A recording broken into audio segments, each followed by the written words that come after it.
Yeah, I'll react to that, sure. Okay. Hi, guys. Let's watch a video, shall we? Preemptive like. Schaefer Family Adventure.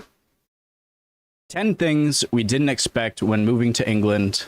Americans in England. Let's go, shall we? My family and I. The link to the original video from the Schaefer Family Adventure, top of the description. Below that, link to the Discord. Would love to have you. Let's go. Hey guys, my name is Matthew. My family and I are from the United States, and these are the 10 things that we did not expect when we moved to England. So obviously this video is our experience about what we've experienced in moving to England. It may be different than your experience, and that's okay. These 10 things are things that we weren't expecting. We did our research, we knew what we were getting into, we knew that you use different currency and that you eat biscuits instead of cookies and that you drive on the left-hand side of the road in England, but there are some things that we just weren't expecting. These are the 10 lesser known things that we weren't aware of when we moved to England about living in this country. One of the first things about England that we weren't aware of is some of the culture surrounding tea. Obviously, we knew that England was a culture where you do drink a lot of tea, and that's to be expected. But the tea and the coffee culture in England is just different than we thought it would be. One thing that's really interesting is kettle. In the workplace, if you're ever getting yourself a tea or a coffee, it's kind of rude to just get yourself a tea or a coffee. You need to check with all the people who are around you and see if do they want a tea. You count up how many teas you want to do, and you do it in rounds. The nice thing about that is a lot of times you end up getting a tea that you don't have to prepare yourself. Someone else has prepared it for you. They ask around and they say, do you want a tea?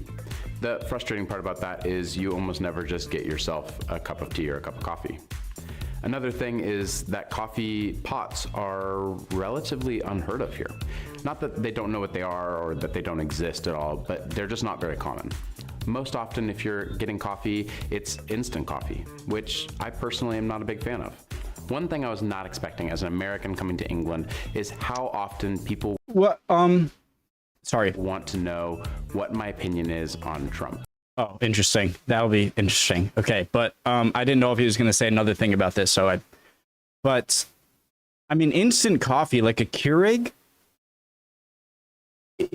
is made the same way, right? Just on a smaller scale. I mean, water drips onto the coffee grounds, and then the water goes through the coffee grounds, saturate, and then drip into the thing. Unless instant coffee is something different, Coffee, which I personally am not a big fan of. One thing I was not expecting as an American coming to England is how often people want to know what my opinion is on Trump. I'll talk all day about politics. I don't care that much about politics. I'm not a big politics guy. I know enough to know what's going on. I know enough, I've done enough research to know who I'm voting for in the next election and things like that. But I personally don't tend to talk about politics very often. It's interesting though, every time someone meets me in England, they find out I'm from the United States, within about 20 minutes, the topic is breached and they want to know, what do I think about Trump? Somehow they slip it in, they make it natural or whatever, but people want to know what I think about Trump personally. I can see how for a lot of people that'd be weird. Some people will just be like, oh, I hate him, oh, I love him. But I feel like if you aren't that political, then there's some hesitation because they're afraid that by one answer or the other, you're going to infer a bunch of things about them that they aren't quite. So I can see that, him being not very political. And I think that's so interesting that... Sorry, that's one thing I hate about political parties, is that if you say you're part of one, then they just accept, oh, okay. And then I don't mean they as in British people. I just mean anyone, like, oh, okay, he thinks this, and that, right? And so I get the hesitation. That's just kind of assumed because I'm American that I'll have. I'm okay with talking about it. One of the things that was really interesting coming to England, talking to people, getting to know people, is politics are a mess everywhere. It's not just a United States thing. It's not just that economy with the two-party system, which is often the reason why people blame our politics for being such a mess, but that politics are really complicated. I think that's... I don't like two parties. Sorry, I'm interrupting too much. Why people blame our politics for being such a mess, but that politics are really complicated everywhere you go. Here in the United Kingdom, obviously we've just done a whole business with Brexit and all of those things. The complications surrounding that is incredible, but even just the complications surrounding the most recent election of Boris and all the political things that are kind of going on, it's really cool to be able to be in another country and start to realize that politics are complicated. No matter where you are, they tend to be very complicated. And just because you've removed yourself from a two-party system in the United States doesn't necessarily mean that politics are just gonna be simple, easy peasy stuff anymore. Politics are a hard thing. They're complicated no matter where you go. The reason I'm okay with talking about politics is that I don't think I'm too confrontational, okay? So if someone judges you based on like a quick thing you answer them in a political thing, then you probably don't want to hang out with them much anyway. So I think most people are like that, but I don't know. I just think that you should be able to talk about politics with someone and have them maybe disagree in some ways, but at the end of the day, move on from the subject. And if they can't move on from the subject and just don't like you because you're a Democrat or a Republican or whatever, then, you know, I don't like sugarcoating. So I would just tell you, I guess. One of the hardest things about initially moving to England was opening a bank account. I know this sounds silly, but for us, it was a total pain. A bank account should be very simple. It's something you need to pay bills and a place to keep your money. It should be one of the easiest things to get, but it's actually a little complicated for someone moving to the UK. One of the hard parts about it is you need to prove your identity, and you also need to prove where you're living. In order to prove where you're living, you need a utility bill, but in order to get a utility bill, you need to have a bank account. Also, in order to get registered with the GP, you need to have a utility bill as well. Although if you got registered with the GP, then you could get a note from your GP to let you have a bank account, because then they would recognize where you lived. It's this whole complicated process. It really took us about 2 months in order to get a bank account, get registered with a GP. We ended up waiting on the NHS for a long time because in order to get a GP, you have to have an NHS number. In order to have an NHS number, you need a GP. So we were waiting for a long time to get a GP so that way we could actually get a bank account. It was a whole process. It was a long time and it was a big mess. That is one of the things that we did not expect when we were coming to England. I ran across this quote about the UK and the United States before coming over here. It says that we're two places that are separated by a common language. And I love that quote. It's totally true. We knew that there were a lot of things that were different, you know, boots and bonnets and lifts and these different words that mean different things in England than they would in the United States. But we didn't realize just how different the language would be.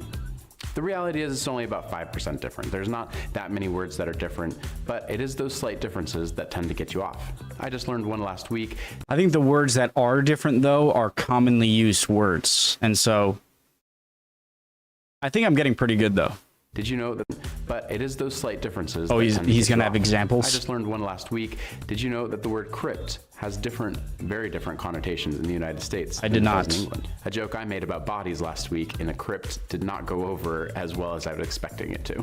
One thing that we were not expecting about England is I want to know, what does that mean?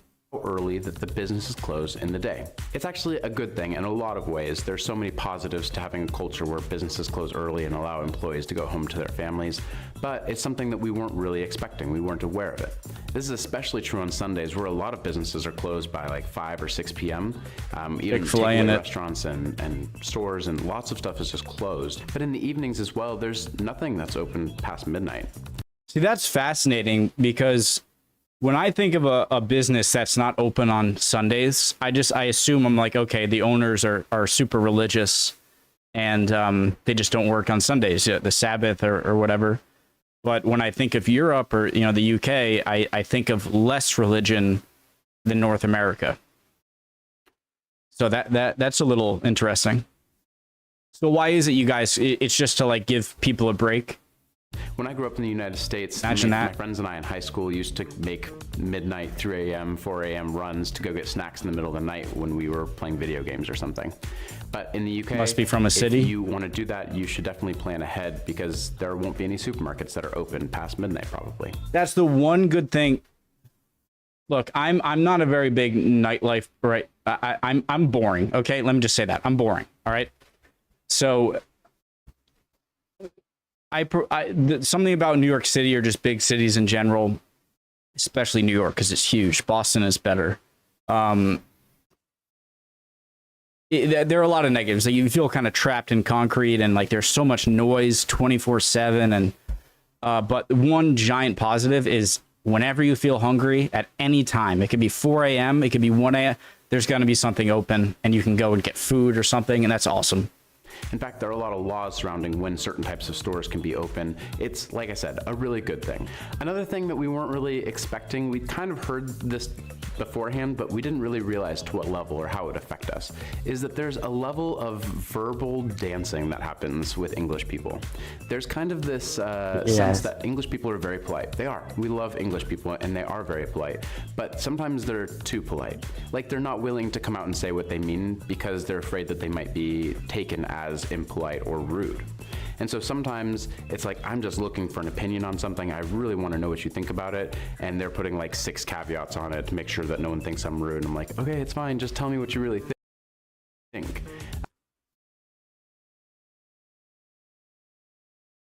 There's a fine line between being a jerk, a dick, and being blunt. Okay. I've said that before in another similar video, but I hate sugarcoating. I hate it. I understand that people don't like, some people are more easily offended than others and are more like, what was that? And so you can't just always, but man, I like it when people are blunt and not in a confrontive way, but in like a logical way, just like, boom. You know, it's interesting how that plays out in the workplace and in just normal relations as well. There's this level of wanting to be so polite that they're not sometimes willing to say what they actually mean. All right, I've got 2 things to say about kind of architecture, houses, the way things are built. The first one is about radiant heat. Now, of course, in the United States, we do have... For instance, like if you have food in your teeth, I'm gonna point it out. Do you know what I mean? Like, that might be rude to some, but to me, it's just like, it would be rude for me not to... And so maybe I speak without thinking, but I don't do it I don't think I do it in a menacing way. But yeah, I don't like sugarcoating. It's very aggravating sometimes, but you know, sometimes you can come across as rude. Buildings that have radiant heat in them, but they tend to be radiators. Houses. For instance, spent a lot of time in a farmhouse that has radiant heat. My in-laws currently live in an older house that has heat as well. But by far and away, the most common kind of heat that we'll have in the United States is forced air through vents, kind of a central air system. It's one right above me. The reason for this is because of air conditioning, which is not very commonly seen in the UK. We knew that ahead of time, but we weren't aware that all the heat would be radiant heat. It's actually really nice in some places. For instance, I love the fact that we lay our hand towel in our restroom. I'll get to restrooms in a minute. We lay our hand towel on our restrooms on the radiator, and it's wonderful because now I always have a warm place to wipe my face or my hands when I'm done washing my face and hands. That's really great. Radiant heat takes a little bit more time to warm up the house. Thought I was being slick there and then I just spilt it all over myself.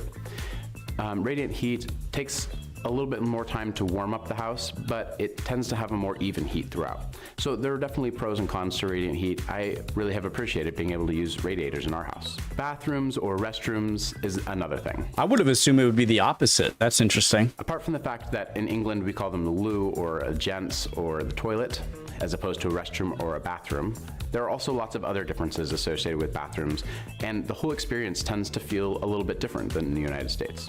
I'm specifically talking about in a home right now. There's a whole lot of other conversations we could have about bathrooms in other places. But inside the home, the bathroom has a lot of differences. To start with, the light switch, it's either on the outside of the bathroom or it's a pull style switch on the inside of the restroom. And that's interesting just because as someone who grew up with a sister, I feel like that's the scariest thing, is it's dark outside and you're on the toilet and someone accidentally turns off the lights. Yeah, that would be the worst. In addition to that, restrooms in the UK also don't tend to have outlets on the inside. Sometimes they have a special outlet that's designed for charging toothbrushes or razors, but a lot of times they don't have one at all. For instance, in our house, neither one of our toilets has an outlet in it whatsoever. This is totally anecdotal and may not be true at all, but I think toilet paper tends to be like stronger in the UK. I hate weak toilet paper. Oh, don't lose it. Don't lose it. Okay, I didn't lose it. I think that a lot would depend on how recently the building was built.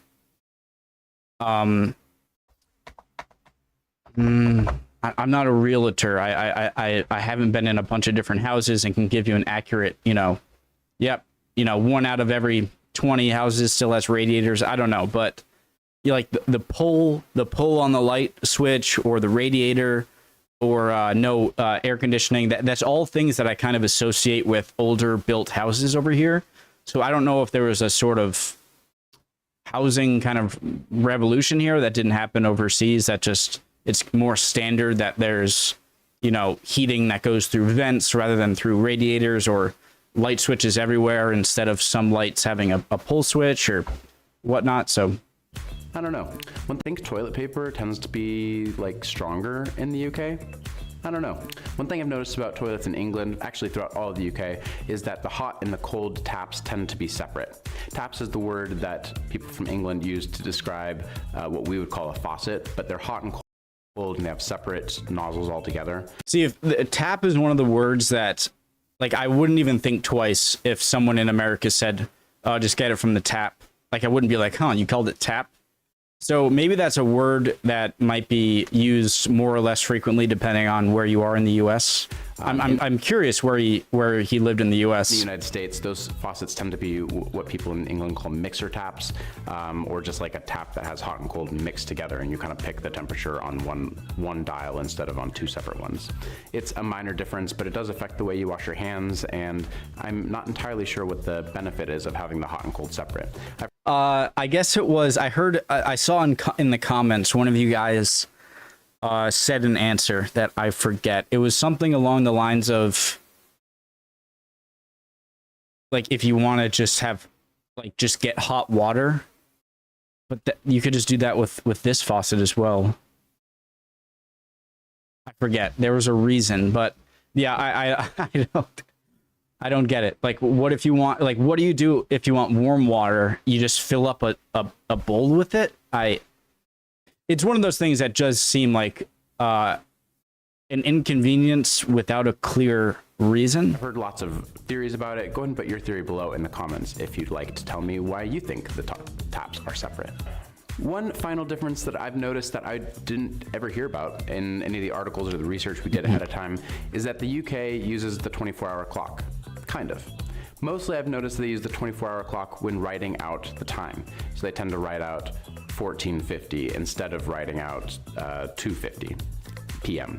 We would, in the United States, we tend to write, we use the 12-hour clock nearly everywhere, and we would write p.m. or a.m. on all of our times.